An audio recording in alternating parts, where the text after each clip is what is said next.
farmacéutico es uno de los lobbies más influyentes del mundo.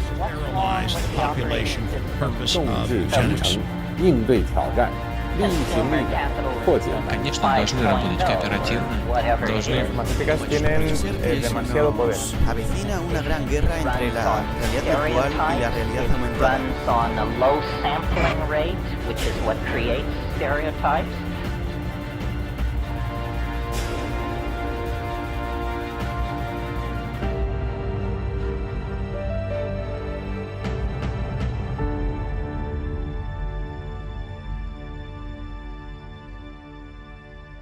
Muy buenas noches, bienvenidos a esta nueva edición de Humo y Espejos. La semana pasada Azul empezó con una columna que creo que nos dejó a todos un poco inquietos en saber cómo las personas llegan a este extremo, ¿no? De lo que hacer con su cuerpo, de lo que hacer con su vida, y cuentan con el aval de los médicos. ¿Cuál es la responsabilidad de ellos en este entonces? Así que Marcelo, Azul, ¿cómo están? Cuéntenme cómo siguen el programa de hoy. ¿Qué tal? ¿Cómo están hoy? Yo creo que hoy vamos a arrancar tratando de recordar un poquitito brevemente qué es lo que... Pasamos un pedacito que pasamos la otra vez para que quede, para refrescar un poco y después... Para aquellos que no vieron el programa puedan también entender el hilo que estamos hablando. Así que bueno, empezamos ya con eso y después seguimos la entrevista. Así que bueno, pasamos el video.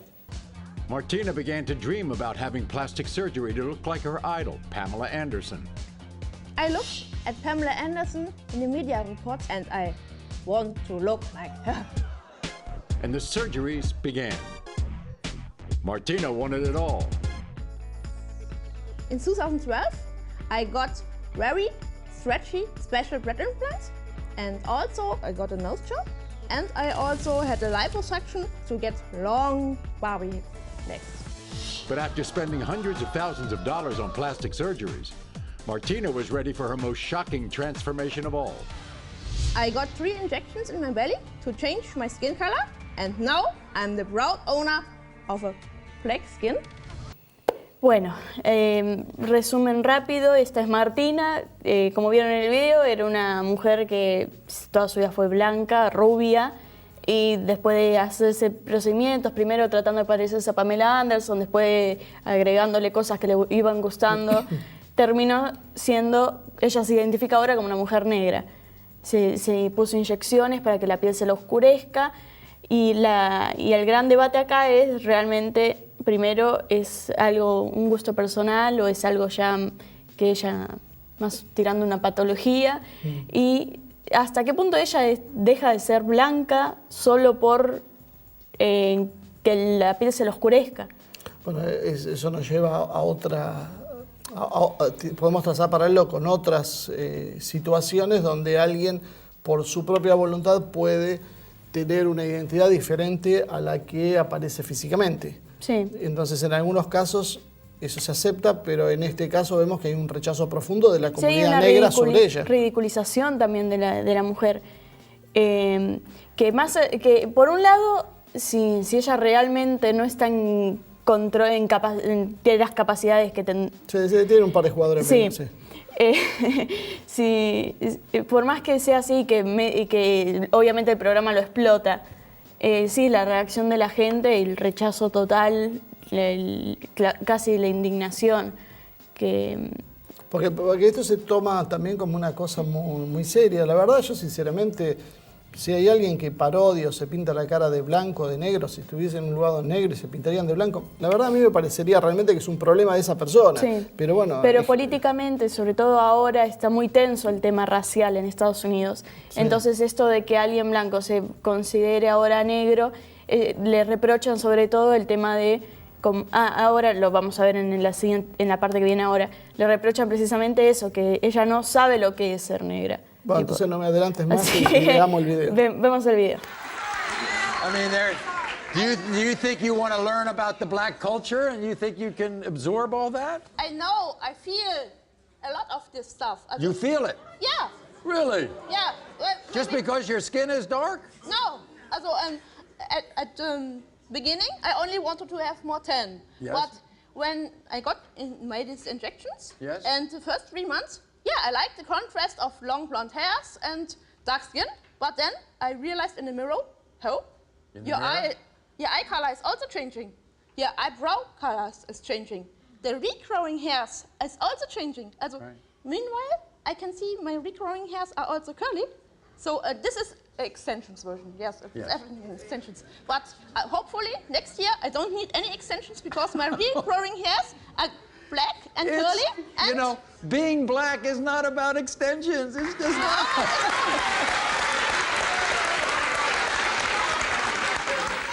El nivel de locura llega hasta que porque se oscurece el color de piel piensa que le cambian la forma del pelo. Sí, le cambia, le crece más oscuro, le crece enrulado. Pero, claro, eso, lo que comentaba precisamente es eso, cómo si bien ella se consideraba linda, ahora ella primero le gustaba, cuando empezó con el tema de hacerse más oscura, primero decía, me gustaba el contraste entre el rubio oxigenado y la piel oscura. Y lo fue oscureciendo más y después se empezó a meter más y se retocó creo que hasta las cejas para parecer más de otra raza. Y ahí volvemos de nuevo, ¿cuál es el límite también? Y culturalmente dice que ella también empieza a asimilar a otra raza. También eso. Y ahora también en el próximo pedazo también va a haber unas frases que dijo, y vamos a analizar eso también, que indignó todavía más a la gente, porque ya vamos a ver. Así que pasamos el video. These are some of the statements that you made to my producers, Martina. You said, it's better to be black, the feeling inside is just happier. Sí, porque come comida africana. ¿Cómo es lo de la comida africana? Venía después, pero ella lo que habla es que ser negra te hace el sentimiento, te dice es más feliz. Ella es feliz porque es negra.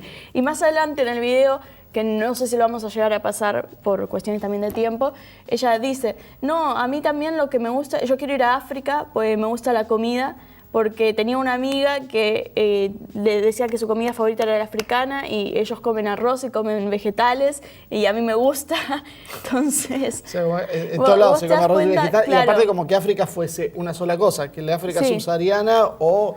sí, no, además eso, sí que África lo tomamos África como si no fuera un continente enorme. Claro, un egipcio se opina que es lo mismo que alguien que vive en el Congo o que vive en Lesotho. Pero claro, también se basa en eso de la ignorancia. Y para cerrar, también está el tema de que al final del video, ella dice, igual yo me atacan mucho desde los medios, pero yo solo hablo con gente que quiere hablar conmigo. Yo lo hago por mí y lo hablo con gente que comparte ese sentimiento. Ese es el otro tema que hablamos a veces del individualismo extremo. Así que bueno, Ivonne, vamos con vos entonces, ya agotamos un poco y que la gente que le interesa el video que termine de verlo creo que hay otro que volvió ella el show, tipo hay uno más nuevo, así que claro, puede buscar en nuestro canal de YouTube, ahí tiene el video completo y poder seguirlo el tema. Muy bien, Marcelo, gracias, Azul. La verdad, más allá de lo grotesco de la situación, me deja un poco impresionada todo el apoyo que recibe esta chica, ya sea mediático de los médicos y aparte como estereotipa también la raza negra, ¿no? Porque la mirás y está deformada, no se parece a un negro. Pero le voy a pedir a producción que por favor pasen el video antes de llevarlos al segundo corte, donde Marcelo vendrá con una entrevista y el tema central del programa de hoy. Así que no se vaya, miren el video y después la entrevista que realizó Marcelo Ramírez. I want everybody to take a look at a photo of my next guest, Martina, when she was a young teen. Now, at this age, Martina desperately wanted to look like Pamela Anderson. So after 10 years and several cosmetic surgeries, Martina transformed her looks into this. But she wasn't done. 6 months ago, Martina made worldwide headlines with her most shocking transformation yet. Through chemical injections and body modification, Martina now considers herself a black woman. Here's her story. From as early as Martina Big can remember, she never felt comfortable in her own skin. I wanted to look like a Barbie. I want to create a more beautiful body, like a Barbie with long blonde hairs and long legs. but much bigger breasts. Martina began to dream about having plastic surgery to look like her idol, Pamela Anderson. I looked at Pamela Anderson in the media reports and I want to look like her. And the surgeries began. Martina wanted it all. In 2012, I got very stretchy special breast implants, and also I got a nose job, and I also had a liposuction to get long Barbie legs. But after spending hundreds of thousands of dollars on plastic surgeries, Martina was ready for her most shocking transformation of all.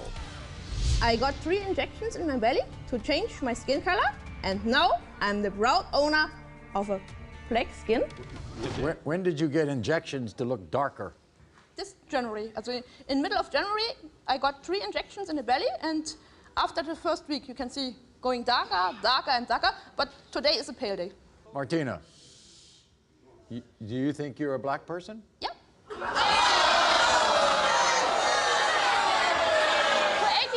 I have to learn a lot, I know. You have to learn a lot. Yeah. I see. You know, Martina, everybody who's watching this, who is a person of color, are going to say, it's not just skin deep. I mean, it's...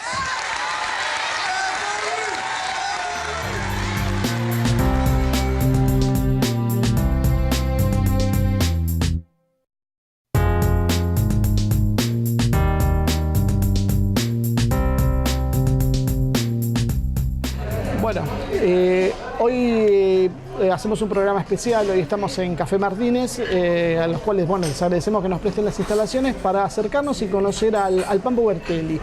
Que como ya lo van a ver es un personaje muy especial y tiene una característica que pocas veces encontramos. Es uno de los, creo que los contadísimos argentinos que han estado en Corea del Norte.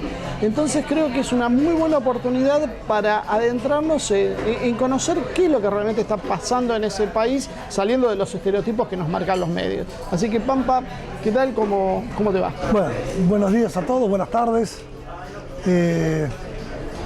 Les agradezco que hayan hecho esta entrevista. Me interesa difundir lo que está ocurriendo en la República Popular Democrática de Corea, más conocida como Corea del Norte. Yo fui invitado a la República Popular Democrática de Corea en el marco del 5º Festival de homenaje a los grandes hombres y mujeres en Montebetcú. O sea, el presidente Kim Il-sung, su sucesor Kim Jong-il y la heroína antijaponesa Kim Jong-suk, que fue la madre de Kim Jong-il y la esposa de Kim Il-sung. A Kim Jong-il lo tuvieron en el Monte Betcú cuando estaban combatiendo contra Japón. Bueno, fui invitado ahí, yo había escrito varios poemas, varias notas también sobre Corea, sobre todo por el satélite Kwangmyungsong. Es un satélite de investigación científica que se lanzó el primero, creo que en 1998, cuando termina lo que se llamó la Marcha Penosa, y que por eso recibió sanciones de los gringos y de las Naciones Unidas, cuando el satélite es un satélite de investigación como cualquiera que se pueda enviar acá, ¿no es cierto? Y pues, te das cuenta lo que significan las sanciones contra la República Popular Democrática de Corea, que no empiezan en el 2006 cuando desarrollan la industria militar nuclear, sino empiezan cuando empiezan a lanzar satélites de investigación. Bueno, lo lanzan a través de un vector que se llama UNHA, que decían como vos conocés el tema del cóndor de acá, cuando Fuerza Aérea diseñó el cóndor, por medio de los gringos, de los ingleses y los israelíes, tuvieron que desactivarlo porque decían que podía llevar un vector, ese vector podía llevar una carga que podía llegar a Malvinas. Bueno, los coreanos no son los Argentina de Menem, entonces no desactivaron su vector y lanzaron el satélite. A partir de ahí lo empezamos a sancionar. Bueno, como yo te decía, estuve en la República Popular Democrática de Corea desde el 8 de agosto hasta el 22 de agosto. Tuve un día en Beijing y después 2 días en Beijing cuando volví. Lo que vi ahí Corea es un gran parque sembrado. Hay sembradíos por todas partes. Yo saqué un montón de fotos ahí, pero de los que más saqué fueron de los sembradíos para que viera la gente lo que significa el esfuerzo, no solamente del gobierno y del gobierno revolucionario coreano y de las Fuerzas Armadas y del Partido del Trabajo de Corea, sino de la población coreana. Porque en Corea es un país que tiene nada más que el 20% del territorio cultivable, del 15 al 20%. Entonces, Eso sumado a la sequía e inundaciones que sufrieron en la década del 90, les trajo hambrunas, problemas de subsistencia, tuvieron que talar bosques, ellos son muy cuidadosos del medio ambiente, y sembrar en todas partes que se pudiera sembrar. Entonces en Corea es un gran sembradío. Se siembra científicamente, por ejemplo, lo que acá se siembra como soja que destruye los campos, ahí siembran en cantero de soja. Siembran cebada, siembran maíz, siembran trigo, siembran arroz y aparte frutas y demás se siembran en lugares específicos. ¿Hoy han conseguido equilibrarse? Sí. O sea, son autosustentables. Son autosuficientes porque ellos tienen un modelo de construcción del socialismo que está basado en lo que se llama el Suche, la idea Suche, que es el desarrollo autónomo en todas las formas. Económico, político, militar. Ellos son un país que vivió entre Rusia y China. Ellos combatieron contra los japoneses con ayuda china. Bueno, con ayuda china, combatieron conjuntamente con los chinos, con ayuda de Rusia. Pero una vez que liberaron el país, el ejército soviético se retiró y los únicos que quedaron en el sur es el ejército norteamericano, que tiene 30.000 efectivos ahí. Ellos siempre han desarrollado desde la época de lo que yo le llamo el viejo Kim Il-sung. Yo he estudiado bastante Kim Il-sung, he leído, pues, cuando tenía relaciones con ellos, te dije recién que no había conocido en Nicaragua, me dieron las obras completas de Kim Il-sung, son muy interesantes, porque el viejo sabía de todo. Entonces ellos plantearon siempre el desarrollo autónomo en todos los órdenes. Cuando se produjo la escisión en el movimiento comunista internacional entre China y la Unión Soviética, ellos optaron por conformar conjuntamente con Cuba, con Palestina, con Vietnam, lo que se llamó la OSPAL, la Organización Latinoamericana de Apoyo a África, Asia y América Latina. Entonces formaron prácticamente una internacional independiente de China y de la Unión Soviética. Y sobre todo los coreanos que estaban en el medio del conflicto. Entonces siempre se mantuvieron independientes y tienen esa teoría del desarrollo autónomo y de autodesarrollo en todos los órdenes. Eso es el Suche y de ahí ellos no salen. Así que, ¿cómo se entiende que en un país marxista sea casi dinástico? ¿Por qué se da ese fenómeno? No es dinástico. Lo que pasa es que el tema es así. Los países tradicionales, yo lo comparo con los pueblos originarios, ¿no es cierto? Acá en la Argentina, por ejemplo, se defiende mucho los pueblos originarios, pero cuando ganan no se lo defiende. Se defiende cuando pierden. Corea es un país que tiene 5.000 años de existencia. Bueno, en Estados Unidos tenemos Bush padre e hijo, no tampoco dice esa crítica. No, pero yo te quiero decir lo que significa. Te digo por lo que en general vos viste que se dice de Corea. Si uno ve la historia de Corea y estudia desde del rey Tangun, pasando por el Koguryo, después por el Koryo, todo esto, ustedes van a ver que hay gente que hereda de su padre el poder. Pero no son reyes al estilo occidental. Es como las organizaciones indígenas. Es decir, si vos ves las películas mismas, las películas norteamericanas sobre el cabo, vos ves que los indios, cuando muere el jefe, queda el hijo. Sí. Pero el hijo no es el que más privilegios tiene, es el que más obligaciones tiene. ¿Entendés? Entonces, en Occidente no se entiende eso, porque creen que el poder da prerrogativas de privilegio. Y el poder no da prerrogativas. Entonces, el viejo Kim Il-sung presidía Corea, pero andaba por todo el país en tren. El hijo murió porque justamente por ir a visitar a las compañías de soldados en pleno invierno, en las minas, se enfermó y se murió, el Kim Jong-il. Y el muchacho que está ahora, Kim Jong-un, que es un muchacho joven, no es tampoco el dueño de la pelota total. O sea, es el que unifica a toda la clase obrera del pueblo coreano, porque la República Popular Democrática de Corea tiene como principio clase obrerizar a toda la población. Lo que significa proletarizar a los intelectuales e intelectualizar a los proletarios. Yo tengo un piloto coreano, ese piloto que tengo yo, que me dieron ahí cuando fui, lo tiene desde Kim Jong hasta el último policía, el último que anda por la calle. Nadie está sin piloto en Corea. No hay gente en la calle, no hay gente durmiendo en la calle, todo el mundo tiene su vivienda, todo el mundo tiene su laburo, la educación es gratis, la salud es gratis y no se paga impuestos del año 74. Esa es la realidad del país. Ahora, este tema de la dinastía que se habla, es una concepción occidental que se homologa lo que es Occidente con las civilizaciones. O sea, eso está más entroncado con las raíces propias de los países asiáticos. Exactamente, con las raíces propias. Con la diferencia de que estos son países, nosotros llamamos originarios. Sí. Es decir, si uno hace la apología de Bolivia, por ejemplo, están las comunidades campesinas. Si vos ves la película, no sé si ustedes vieron la película esta boliviana que se llama La Nación Clandestina, bueno, que es la historia de los Aymara bolivianos. Ustedes ven cómo se elige el representante de los Aymara, eligen el tipo que más labura. tipo tiene el poder, pero no tiene el poder. Si no cumple con lo que corresponde. Estos países originarios tienen ese tipo de concepciones que sirven, primero, para arraigar las tradiciones coreanas y segundo, para unificar a todo el pueblo y a la clase obrera alrededor de alguien en función de que el imperialismo no penetre culturalmente y por lo tanto política, económica y militarmente en el país. Qué diferente me parece a lo que proponen las izquierdas en Europa, en Latinoamérica. Es absolutamente diferente lo que me está diciendo de resaltar las tradiciones propias. Mirá, hay toda una discusión en torno a esto. Había en Cataluña, en la Guerra Civil Española, había un catalán que se llamó Andrés Nin. Bueno, él fundó el Partido Obrero de Unificación Marxista y lo liquidaron, según decían, por trotskista y por traidor, que se había pasado a nivel de Franco. Que se va.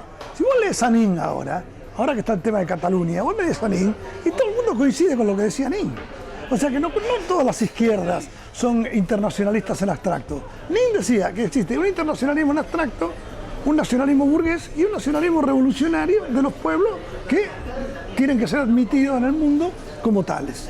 Y planteaba inclusive en aquel momento, en el año 34, planteaba la Unión de Repúblicas Socialistas Ibéricas y ponía como modelo el esquema de nacionalidades que había en la Unión Soviética, inclusive en la época de Stalin. Él no era stalinista.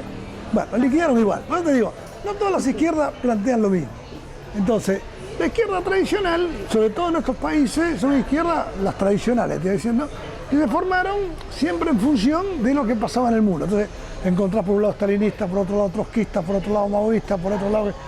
Y bueno, podés hacer una revolución en un país teniendo como modelos a otros. Lo que podés tomar lo bueno de cada uno y hacer la revolución es tuya. Esa es la característica entonces diferenciadora, podemos decir, de Corea del Norte. Claro, esa es la característica de ellos. Ellos toman de todo el mundo lo bueno y lo aplican a la revolución coreana.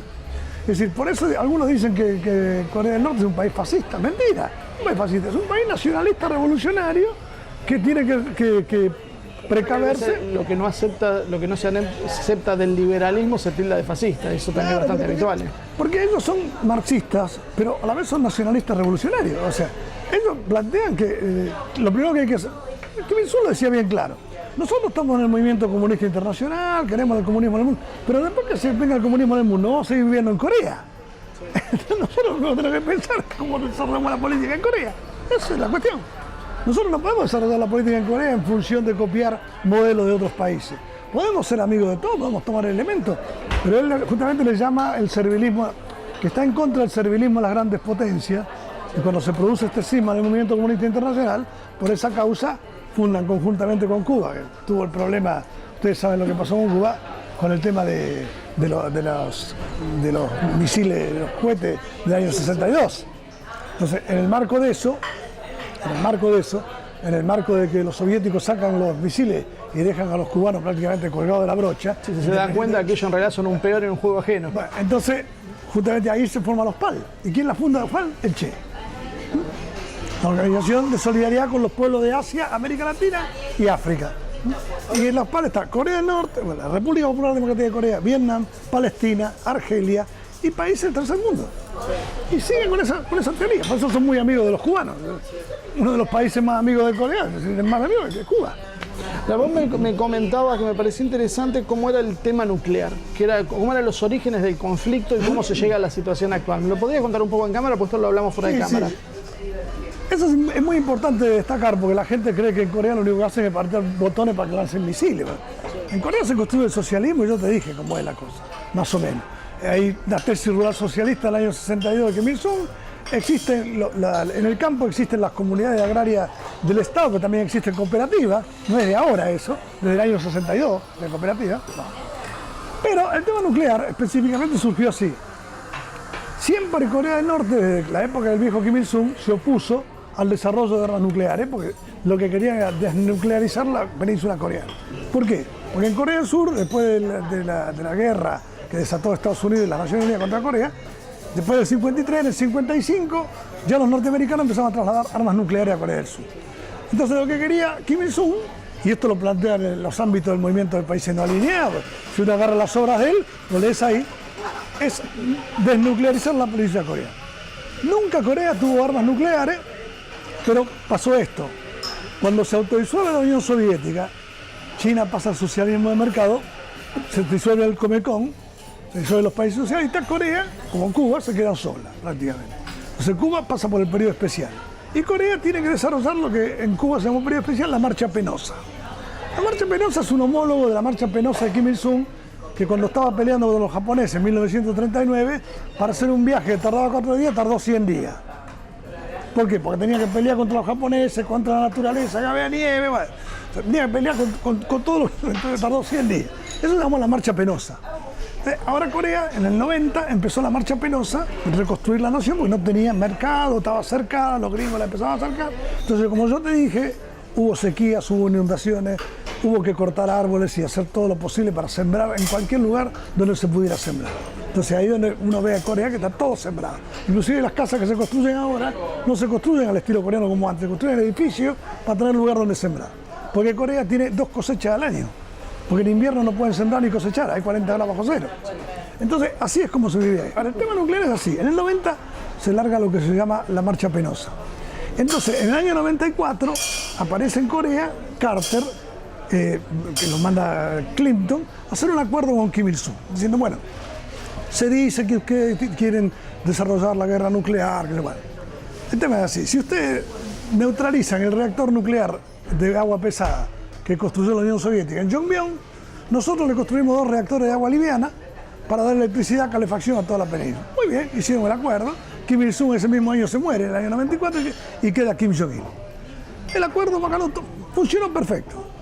En el marco de todo esto, mientras no se construían los reactores de agua liviana, se comprometieron a conformar una empresa internacional que se llamaba KEDO, como te dije vos recién, Korea Enterprise Development, no sé, la otra, el otro siglo no me acuerdo, y esa empresa se comprometió a proveerle a Corea del Norte de 500.000 toneladas de fuel oil anuales. En esa empresa estaba Estados Unidos, Japón, Corea del Sur, otros países y Menem. Argentina y Menem también estaba ahí. ¿Qué pasó? Perdió las elecciones Clinton y ganó Bush. ¿Vos viste los reactores de agua liviana? Yo tampoco los vi. Entonces, ¿qué pasó? Cuando empezaron a joderlo a los coreanos, dijeron, bueno, reactiven el reactor de Yongbyon, le dijeron a los rusos. Y cuando le dijeron eso, empezaron a joder con que los coreanos querían desarrollar la industria nuclear. Dijeron, no, nosotros no queremos la guerra nuclear. Nosotros lo que queremos es reactivar este reactor porque no podemos vivir con fuel oil, alimentado con fuel oil, 500.000 toneladas que son altamente contaminantes. Cuando pasa esto, entonces Bush le dice, bueno, ustedes tienen que estar en la OEA. Nosotros queremos hacer una inspección de la OEA a las instalaciones coreanas. Pero las inspecciones eran a los puestos militares coreanos. Dijeron, no, nosotros somos coreanos, nosotros no somos Mongo Picchu. Acá no entran ustedes si nosotros no queremos. Llegan hasta acá, a partir de ahí no entran más. No, que sí, ustedes terminaron el acuerdo de no desarrollar industria nuclear, terminó todo esto y en el marco de las agresiones de los gringos, pues los gringos hace un montón de años que desarrollan ejercicios militares con Corea del Sur, no es de ahora. Desarrollan el Key Resolve, el For Eagle, hay otro que se llamaba, no me acuerdo ahora, pero el For Eagle y el Key Resolve lo están haciendo todos los años. Tienen 30.000 soldados norteamericanos establecidos ahí, lo hacen con aviones Aegis de última generación, con portaaviones, ahora tenían 3 portaaviones dando vueltas, ahora van a hacer un nuevo ejercicio militar. Están provocando un conflicto con Corea del Norte en función de obligar a Corea del Norte a desarrollar su industria nuclear para seguir manteniendo su panfernalia nuclear ahí en esa zona y joder a Rusia, China, además de Corea, todo el Asia sudoriental. Bueno, entonces, ¿qué pasó? Empezaron en el 2006, fue cuando se hizo la primera prueba nuclear de Corea del Norte. Y ahí empieza la panfernalia. Pero las sanciones a Corea del Norte no empiezan ahí. Empieza en 1998. En 1998 Corea del Norte desarrolla el primer satélite que se llama Kwangmun-song 1 y lo lanza un vector que se llama Un-ha. Yo escribí un poema en ese momento que se llamaba Hacia el cielo, diciendo que ese satélite había llegado al cielo, un satélite de investigación como tienen todos los países del mundo, porque los países desarrollados. Bueno, como lo lanzaron a través de un vector, como yo te dije a vos, lo homologaron con el Cóndor de acá, que iba a lanzar fuerza aérea con el satélite SAC-B. Acá lo tuvieron que desmantelar. Cuando le dijeron a los coreanos que nosotros no desmantelamos nada. Entonces empezamos a sancionar. Ahora hay un satélite, Kwangmun-song 1, 2, 3 y 4. Yo estuve con los científicos coreanos que diseñaron ese satélite. Son científicos civiles del Ministerio de Asuntos Espaciales, que tiene una estructura hermosa. Bueno, ese fue el tema nuclear. Y ahora la desarrollaron, porque ellos también empiezan a pensar en el desarrollo de la industria nuclear militar, cuando aparece lo de Yugoslavia primero, la balcanización de Yugoslavia, la destrucción de Yugoslavia, después aparece lo de Irak, aparece lo de Afganistán, aparece lo de Libia, y dijeron, nosotros somos los próximos. Entonces, la única forma de parar a estos tipos es desarrollando una industria que les haga frente a ellos. Entonces empezaron a desarrollar la industria nuclear y lanzaron el satélite, el Guasón 14, Guasón 15, y ahora desarrollaron un nuevo satélite, un misil que llega hasta las costas de los Estados Unidos. A partir de ahí ellos dicen, bueno, nuestro armamento nuclear ya prácticamente está completado. Nosotros tenemos una teoría del Partido del Trabajo de Corea. La concepción es desarrollar paralelamente la industria de defensa y la industria ligera y la agricultura. Es decir, desarrollar la industria para fortificar el socialismo y defenderlo con los misiles. Eso es la cuestión nuclear ahí. Lo que pasa es que en Occidente lo único que se habla es de la cuestión nuclear coreana, pero no se habla de la construcción del socialismo ahí. Yo estaba diciendo recién, si vos lees el discurso de Kim Jong-un de Año Nuevo, tiene 2 palabras nada más que hablan de que tiene un botón, que si los gringos van a joder, lo único que se dice en el Occidente es eso, pero no hablan del desarrollo de la industria química, del vinalón, de la agricultura, del desarrollo de la industria médica. De eso no habla nada, un discurso de 2 horas, habla un poquito así, habla de eso nada más. Bueno, sé que te voy a acordar un poquito, ahora vamos a ir a una pausa y volvemos enseguida y vamos a hablar un poco también entonces de cuál es el desarrollo realmente tecnológico que tiene Corea del Norte.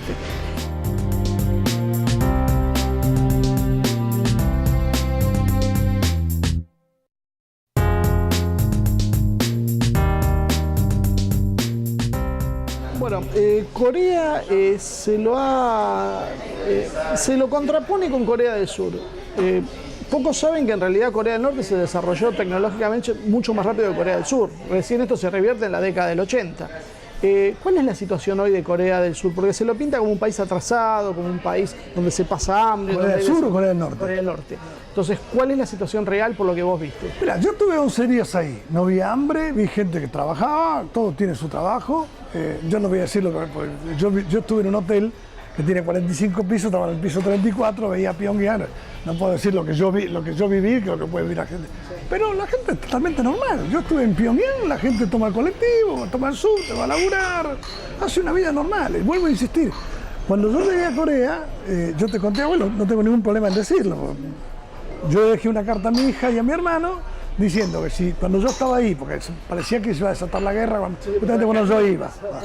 Si yo estoy ahí y se desata una guerra, yo voy a combatir. Como internacionalista yo voy a combatir. Entonces, si me muero acá, que después no digan que los coreanos me obligaron a combatir a mí. Se muestra la carta y se termina la historia. Bueno, llegué ahí, no vi un arma, ni los policías tenían armas. Los policías en las esquinas dirigen el tráfico. Si llueve tiene un piloto igual que tenía yo, que me dio para mí. Y se terminó, no vi un arma en toda Corea, salvo en Panmunjom, que los soldados tienen una pistola 46, una 9, pero no vi desplazamiento de armamento de ningún tipo. Ni tampoco pregunté, porque no es lo que me interesa a mí. Yo como comunista, como revolucionario, lo que me interesa es la construcción del socialismo. ¿Podías moverte libremente por la ciudad? Porque siempre te están diciendo que es imposible, que te enmarcan los movimientos. A mí nunca me dijeron que era imposible nada. Yo estaba en el hotel, hacía los viajes con todo el mundo. El último día recorrí Pyongyang con mi guía, porque yo tenía una guía que hablaba español, castellano, con mi guía y con el compañero Joil, que era un compañero de amistad. Pero nadie me dijo nada. Me puse a jugar al fútbol con un pibe en la calle, estoy hablando con gente. Claro, lo que pasa es que los coreanos no hablan español. Si yo no hablo coreano, yo no me puedo quejar porque la gente no me entienda. Yo, antes de ir, intenté hacer un curso de coreano acá, pero como me estaba mudando, tuve que ir a viajar, mudar al campo, que yo tuve que parar. Entonces aprendí algunas cosas, no aprendí a hablar coreano. Inglés, yo algo sé, pero no me gusta mucho hablar inglés. Entonces, bueno, para hablar español tenía que hablar con la chica esta que era mi guía y otros compañeros que venían de España, que eran del grupo de la KFA español, de la Korean Friendship Association, que son de España, que están creo que con Cabo de Venoz, que se organiza Cabo de Venoz. Y después, bueno, hablaba inglés como podía, hablaba con la chica español, y claro, había algunas cosas que yo conocía del país, estaba con esta chica joven, y entonces decía, yo sé lo que es, esto es el cementerio de mártires, esto es esto. Y acá, inclusive me hicieron una entrevista en la radio, cuando yo le hablé del programa este que yo te digo, de qué era, me miraban como diciendo, yo estuve estudiando bastante el tema de Corea. Primero porque yo estoy de acuerdo con ese sistema. Yo considero que la revolución en cada país la hace la gente de ese país, no la hace nadie por vos. Por eso hoy día, inclusive con el gobierno es decir, yo no sé si está apoyado por China. China tiene relaciones con este ñato, no me cabe la menor duda. A mí me vale un pito, que lo apoye China, lo apoye Rusia, lo pongo un mongo picho. Si lo puedo echar a patada, lo echo a patada. Me está jodiendo a mí. Ahora, yo no le puedo decir a los chinos que hagan la revolución por mí. Si no, la gente no se alza acá, querido mío, los chinos no se van a alzar, ni los rusos, ni nadie. Los chinos, muy claro, ellos tienen su interés geoestratégico porque están enfrentados con Estados Unidos y tener en la frontera de China bases norteamericanas no es la mejor idea. A Corea del Sur le pasa un poco lo mismo, porque si hay un enfrentamiento, van a hacer carne de cañón ellos. Corea del Sur es un país que hasta ahora es un satélite de Estados Unidos, lamentablemente es así. El 90% de todo eso depende de los gringos. Entonces tiene una panfernalia militar asentada ahí en varias bases, inclusive en alguna de ellas ha habido casos de escape de antrax y contaminación y demás. Yo sé que hay malestar también en la población civil de Corea del Sur con las bases dentro, por abusos de los soldados con la población civil. Lo último que hicieron los gringos fue montar el Tajat ahí, que es un sistema antimisilístico que liquida toda la armonía que había, la armonía nuclear que hay entre Rusia, China y Estados Unidos. Entonces instalan un Tajat ahí y en realidad lo instalan contra China y Rusia. Eso es lo que dicen los chinos y los rusos. Pero yo te lo digo, cuando fue la guerra de 1950... Pero el presidente nuevo coreano había dicho que no lo iba a permitir. Es que tiene muchas presiones. Ahora mismo están negociando, es decir, no solamente están negociando. El presidente surcoreano invitó a Corea del Norte a participar en los Juegos de Invierno. Se hace el mes que viene. Corea del Norte aceptó. Si vos lees el discurso de Kim Jong-un, te vas a dar cuenta que hay un acercamiento. En Occidente, ¿dónde se dijo eso, el discurso de Kim Jong-un? ¿Vos lo leíste en alguna parte, en algún diario, en algún medio, en alguna televisión? Bueno, ya sabemos cómo manejan los medios. Ahora, se había avanzado mucho en el proceso de acercamiento entre los dos países hasta que llegó la presidenta Park. Claro, pero lo que pasa es que cada vez que había acercamiento entre los dos países había un conflicto que liquidaba el acercamiento. Por ejemplo, hace 2 o 3 años se hundió una corbeta Cheonan de Corea del Sur, cuando estaban en un acercamiento. Hicieron un acuerdo cuando estaba en el anterior gobierno a Park, el anterior que se suicidó el presidente, que también había un acercamiento. Este que está ahora fue asesor del presidente ese, que se suicidó o lo suicidaron, no sé. No, ese planteaba el acercamiento con Corea del Norte. Cada vez que iba a haber un acercamiento hay un conflicto que rompe los acercamientos. ¿Quién es el que boicotea eso? Y los norteamericanos, esto es muy claro eso. Eso lo sabe todo el mundo. Es decir, lo sabe todo el mundo que conoce esa situación. Cuando estaban negociando se hunde la corbeta Cheonan. ¿A quién le echan la culpa? A Corea del Norte. Corea del Norte dice, nosotros mandamos técnicos para investigar, no quisieron. Después hasta Fidel dijo que había sido un SEAL de la Marina norteamericana que había hundido la corbeta. Lo que pasa es que no tiene sentido. O sea, yo creo que Corea del Norte está asfixiada y lo que menos necesita es ocasionar un incidente para frenar la conversación de paz. No, Corea del Norte primero no está asfixiada, ellos están acostumbrados. Una vez me llamó un compañero. Sobrevivir no quiere decir que no se la estén haciendo fácil. Claro, pero ellos conocen todo esto, porque hace muchos años que vienen luchando, no es que es de ahora esto. Ellos tuvieron la ocupación japonesa de 1910 a 1945, y por eso te digo, es un pueblo originario, porque es lo mismo que los pueblos originarios de acá. No podían hablar su lengua, no podían rezarle a sus dioses, no podían desarrollar sus costumbres, hasta que se liberaron del Japón. Hasta les hicieron cambiar los nombres. Claro, hasta les cambiaron los nombres. Japoneizados totalmente. O sea, como cualquier nación indígena de este continente está castellanizada, es así. Lo que pasa es que ellos tienen 5.000 años de historia, tienen otras tradiciones, y entonces, bueno, ya tuvieron que luchar contra el Japón con armas rudimentarias. Cuando se habla de que Corea es un país militarista, no es que sea militarista, pero el Partido del Trabajo de Corea no surgió de una discusión de café, surgió de la lucha de combate contra Japón. Es decir, lo primero que surgió ahí fue el Ejército Revolucionario Popular de Corea, y a partir de ese ejército se formaron los núcleos de lo que después fue el Partido Comunista Coreano. Y el Partido Comunista Coreano no es el que está ahora, porque el Partido Comunista se unió con otro partido ya que se llamaba Partido Neodemocrático, por eso se llama Partido del Trabajo. Porque se unió toda la nación coreana alrededor de la clase obrera, nucleada en el Partido Comunista, pero haciendo alianza con un partido que se llama Partido Neodemocrático. Y ahí no solamente está el Partido del Trabajo en Corea, está el Partido Chondoísta, un partido tradicional religioso, cuyos integrantes también pelearon contra Japón, y el Partido Socialdemócrata, cuyos integrantes también pelearon contra Japón. O sea, en realidad es una coalición de gobierno. Es una coalición, además que el Partido del Trabajo predominante, el partido hegemónico, Pero los otros parecido a lo que es China, o sea, por eso digo, hay cosas que no se conocen de ese país y se dice cualquier cosa. Por ejemplo, yo leí hace poco que decían que hay cooperativas ahora, están abriendo la economía. ¿Cooperativas ahora? Hace 50 años hay cooperativas agrarias en Corea. No vean. Ustedes descubrieron las cooperativas ahora. ¿Cuál es la tesis de una socialista de Kim Il-sung? Ahora, hay una versión, yo me acuerdo haberla leído hace años y nunca me la han podido confirmar, que dice que los dirigentes de Corea del Norte son descendientes de los que lucharon contra la invasión japonesa. En cambio, los dirigentes de Corea del Sur son descendientes de los que fueron colaboracionistas y que ahí hay un problema serio a resolver. Bueno, ¿Hay algo de eso? Yo no sé, yo de Corea del Sur no hablo. Eso le corresponde a los compañeros coreanos. Yo conozco Corea, así como hay un periodista que estuvo en Corea del Sur hablando, yo de Corea del Sur no hablo. Yo lo único que puedo decir de Corea del Sur, que yo sé, que es un país que depende prácticamente de todo de Estados Unidos y que tiene 30.000 soldados norteamericanos instalados ahí y tiene bases donde hay una panfernalia militar norteamericana. Y que la única forma de sobrevivir que ellos tienen es unificándose con Corea del Norte en función de los 10 puntos que se planteó en su momento el presidente Kim Il-sung en 1972.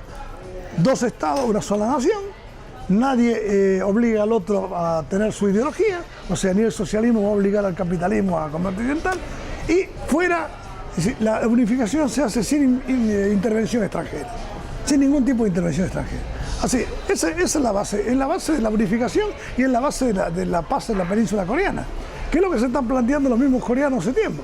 Entonces yo te digo, cada vez que van a plantearse eso, vienen los gringos, provocan un conflicto con la capa militarista de Corea del Sur y entonces se van las negociaciones. ¿Qué sensación viste en la población civil? ¿Hay temor a una guerra? ¿Qué sensación hay con el sur? ¿Hay una sensación de ser hermanos o de ser un país diferente? Yo con el sur no vi nada, pero no vi nadie que estuviera ahí planeando una guerra. La gente que yo vi por la calle, salvo que me hubieran puesto a mí como dicen, no, te crearon un teatro, claro. La gente normal como cualquier otro. Yo pasé por el lado del río Taedong, la gente pescaba en el río Taedong, otros corrían, otros andaban en bicicleta, otros jugaban con los chicos, los muchachos secundarios jugaban al vóley, otros de la universidad arreglaban las propias veredas de la universidad. Un modelo de vida tranquilo es. Tranquilo, es un país pacífico. Es un país socialista, me refiero a relajado, no con el frenesí capitalista. No, para nada. Lo que ellos sí tienen mucho ardor por su país, mucho ardor por el socialismo coreano, por sus líderes. Nosotros estuvimos en el Palacio Kunsusan, donde están los restos del presidente Kim Il-sung y Kim Jong-il, embalsamados, y hay mucho respeto con respecto a eso. Es decir, ellos son muy respetuosos, muy formales en ese sentido, pero después no vi ninguna tensión de nadie ahí. Tensión. Yo te vuelvo a insistir, yo creí que llegaba ahí y yo tenía que ponerme, no sé, tenía que ponerme una AK acá. No vi armas, no vi nada. Lo único que vi es gente que andaba por ahí. Si alguien quiere visitar Corea, ¿cómo hace? Hay compañías de turistas, había turistas ahí. Nosotros fuimos invitados por el gobierno coreano, pero había turistas ahí que viajaban por la compañía de turistas. Buscas en el internet y hay una compañía que lleva gente ahí, la lleva a los lugares que visitar, todo ese tipo de cosas. O sea, básicamente lo que vos planteás es que hay todo un gran montaje sobre la imagen de Corea. Sí. Un gran montaje sobre la imagen de Corea y sobre la figura de Kim Jong-un y los dirigentes coreanos. Es decir, Occidente lo que quiere demostrar que eso es un reinado y que el rey está por encima de todos los demás y que entonces la gente tiene que vestirse como ellos. Hasta llegaron a decir que todo aquel que no se cortara el pelo como Kim Jong-un era fusilado, ¿no? Le saqué una foto, tengo una foto acá, donde saqué una peluquería que había 10 cortes de cabello, como cualquier peluquería de acá. Es decir, cada uno se cortaba el pelo como quería. Entonces, llega a decir tantas mentiras, pero ya pasó con Kim Il-sung también. Cuando murió Kim Il-sung, murió el 8 de julio del 94, como estaba el socialismo en picada, en caída, porque se había autodisuelto la Unión Soviética, qué sé yo, y Kim Il-sung había logrado morir en su país siendo él le decía cualquier cosa, un poco se homologaba con la figura de Perón acá, de que violaba a las chicas de la UES, independientemente de que Perón no era comunista, ¿no? Pero quiero decir que era lo mismo. Decía, de Kim Il-sung se decía cualquier cosa. Tal es así que yo tenía una hija, en aquel momento tenía 10 años, y le hicimos un homenaje a Kim Il-sung en un local, con la bandera coreana. Mi hija me la presentaba, yo hablé un poco de lo que era Kim Il-sung, porque acá no se conoce nada de Corea del Norte. Se dice acá hubo embajada de Corea del Norte. No sé si ustedes saben. ¿Cuánto tiempo duró? Acá, en la época de Cámpora, se abrió la embajada de la República Popular Democrática de Corea. Ya había una de Corea del Sur. Y duró hasta el 76, la de Corea del Norte. En el 76 los milicos quemaron la embajada. Entonces los coreanos levantaron vuelo un día y no volvieron más. Y hasta el día de hoy no hay embajada de Corea del Norte acá. Pero sí fue el tema. 3 años duró. Lo que sí hay embajada de Corea del Sur, sí. De Corea del Norte no. ¿Qué compromiso ves a China hoy para frenar realmente la agresión sobre Corea del Norte? O sea, ¿cómo terminás de ver esto? O sea, lo que uno ve todos los días, que China habla con Trump y dice, mira, hablo yo no soy coreano, soy porteño, hablo en porteño. Habla con el tema es así. Si ustedes dejan de hacer ejercicios militares con los coreanos del sur y talan para frenar el nuclear, y Corea se desarma nuclearmente, se terminó el problema. Ahora los coreanos no se desarman porque ustedes siguen haciendo ejercicio acá. Entonces, si ustedes hacen ejercicio con 200 aviones que tiran bombas atómicas, con portaaviones, ¿y cómo quiere que se desarme? Entonces es un círculo vicioso. Lo que tiene que nosotros sancionamos, nosotros las Naciones Unidas le impusimos sanciones, pero las sanciones no van a funcionar. Ya se lo dijo Putin también. Los coreanos comerán pasto, pero no van a deshacerse de sus bombas nucleares hasta que ustedes no se vayan de acá. Cuando ustedes dejen de hacer ejercicios militares contra Corea del Norte, ellos se desarmarán. Pero mientras ustedes estén acá no se van a desarmar. ¿Por qué China se está plegando a las sanciones? Porque va dando vueltas de tuerca, complicando la... ¿Y cuánto depende la economía coreana de China? ¿Es tanto como dicen? No sé, yo por lo que vi, la economía coreana depende de los propios coreanos. Y deben tener ayuda china y ayuda rusa. Pero es elemental, eso cualquier persona se da cuenta. Si Corea, acá está Corea, ¿no? Y acá está Rusia y China. Y los gringos quieren entrar por acá, Rusia y China, más bien que tienen que apoyar a este país para que no lo... Porque yo te vuelvo a insistir, el problema es que de los gringos... O sea, puedo decir que hay como un doble estándar. Oficialmente se demuestran las sanciones, extraoficialmente se apoya. Y me imagino que sí, porque si no lo apoyan, cae Corea, se vienen a la frontera con China y Rusia los gringos, y los otros tontos no son. Pero te digo, no es de ahora eso, ya ocurrió en el 53. Es decir, cuando los gringos invadieron Corea del Norte, montaron toda esa payasada para hacer creer al mundo de que Corea del Norte había invadido el sur. En realidad hicieron eso porque querían abortar en sus nacientes a la revolución china. Fue una revolución de 400 millones de personas. Entonces, ¿qué pasa? Como Corea estaba en la antesala de China, se meten en Corea y llegaron hasta la frontera china. Inclusive MacArthur dijo que iba a tirar la bomba atómica en China. Por eso hay más gente en Corea del Sur que en el norte. Porque como decía que iba a tirar la bomba atómica ahí, la familia le decía, mira, nosotros nos quedamos a pelear, pero ustedes vayan a hacer porque cae la bomba atómica. No la tiraron después porque Rusia desarrolló su propia bomba atómica. Pero cuando llegamos hasta la frontera china, Mao movilizó 800.000 voluntarios y los llevaron a los gringos para el 38. Esa es la realidad. O sea, Corea y China son dos países que históricamente están hermanados por la lucha contra los japoneses, contra los gringos. Ahora, cada uno tiene su política, bueno, es otra historia. Yo te dije lo que pienso con respecto a esto, es otra historia. Pero no pueden dejar abandonada a Corea a su libre...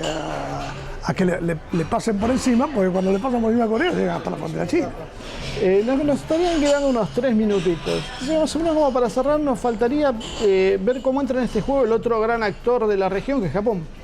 Bueno, Japón es un país que, bueno, ustedes saben lo que pasó con Japón. Japón es un país militarista que invadió todo el Oriente. Hay una muy buena película, si ustedes no la vieron, se llama Los Guerreros del Arco Iris. Bueno, véanla, porque es la lucha de unos indígenas taiwaneses contra la ocupación japonesa. Eso es una belleza esa película. Entonces muestran lo que significó Japón para todo el Asia con respecto a su política imperial. Después que tiraron la bomba atómica en los norteamericanos, fue una especie de satélite de Norteamérica. Es decir, hasta que llegó un momento que Japón desarrolló la industria de tal forma que empezaron los gringos a poner el límite, porque como Japón no tenía petróleo, desarrolló una industria con alta tecnología de punta y obviamente que necesitaba menos petróleo. Y bueno, vos sabés lo que es la productividad del trabajo, lo que significa la teoría del valor, todo eso. Entonces, los gringos se empezaron a dar cuenta que Europa y Japón evolucionaban tecnológicamente mucho más que ellos y por lo tanto sus productos eran más baratos. Entonces empezamos a desarrollar el complejo militar industrial en la época de Reagan, porque toda la tecnología norteamericana depende del complejo militar industrial. No sé si ustedes saben. Si los gringos desactivan el complejo militar industrial, se va al corno su país, ¿no es cierto? Ahora, ¿qué pasa? El problema de los gringos, yo digo, el tema de Japón es un país que ahora hay una camarilla militarista que está con Abe ahí, que quieren joder a Corea del Norte, y son socios de los gringos en querer joder a Corea del Norte. Pero ahora con Corea del Sur, si Corea del Norte va a Corea del Sur a los Juegos de Invierno, me imagino que ahí se aflojarán las tensiones. Aparte hay un proyecto de Rusia de un gasoducto que va desde Siberia pasando por Corea del Norte a Corea del Sur y a Japón. Si ese gasoducto se va a cabo, que siempre boicotearon los gringos ese gasoducto, se va a cabo, se unifican todos los países, porque le conviene más a Japón y a Corea del Sur tener gas de Rusia que importarlo del Golfo Pérsico, que sale mucho más caro. Aparte que no se sabe qué ha pasado en el Golfo Pérsico, porque ahí se cae una bombita y el precio del crudo se va a $5.000 el barril. Entonces, China la gran apuesta en la ruta de la seda, precisamente para no depender de las rutas marinas. Y en el Banco Euroasiático, que es el que compite con el Banco Mundial, con todas estas cosas. Ahora, el problema que tienen los gringos con su complejo militar industrial, que quieren hacer que los coreanos compren armas de ellos y Japón también, es que el complejo militar industrial norteamericano tiene, no solamente fabrica armas, sino para las armas se necesitan repuestos. Uno de los países que tiene los minerales más raros para hacer los misiles intercontinentales es Corea del Norte, como ustedes saben. Pero aparte, China fabrica repuestos para esto, porque como está todo tercerizado. Y yo siempre digo que un día los gringos van a querer declarar una guerra, va a tocar un botón y va a salir un cartel que diga ¡bang! ¿Mm? Si ustedes leen las revistas Sputnik, se van a dar cuenta que hay barcos que no funcionan, que se hunden, aviones que no vuelan. Los gringos están en bancarrota. Y están en bancarrota porque los chinos y los rusos llevaron la guerra al territorio del enemigo, o sea, al mercado mundial capitalista. Le dijeron, ¿ustedes quieren que seamos capitalistas? No hay ningún problema, somos capitalistas. Y entramos al mercado mundial. Y ahora, agarrate Catalina. Eso es lo que yo creo, te voy a decir en términos generales. Se nos acabó el tiempo, te agradezco mucho la visión que nos diste de Corea del Norte y en realidad de la geopolítica en la zona, que hay cosas que, bueno, venimos hablando en el programa hace un tiempo y hay otras cosas que realmente son novedosas. Así que, bueno, gracias por gracias a ustedes y, bueno, para mí es un gusto poder difundir la realidad de la República Popular Democrática de Corea, porque son muy buenos compañeros, yo los quiero mucho, ellos me aprecian mucho a mí, así que, bueno, es una contribución a la causa del desarrollo de la República, del socialismo coreano, de la independencia y la soberanía y la dignidad coreana que se plantea para todo el mundo, ¿no? Bueno, entonces acá cerramos la entrevista y nos volvemos al estudio para que Iván cierre el programa.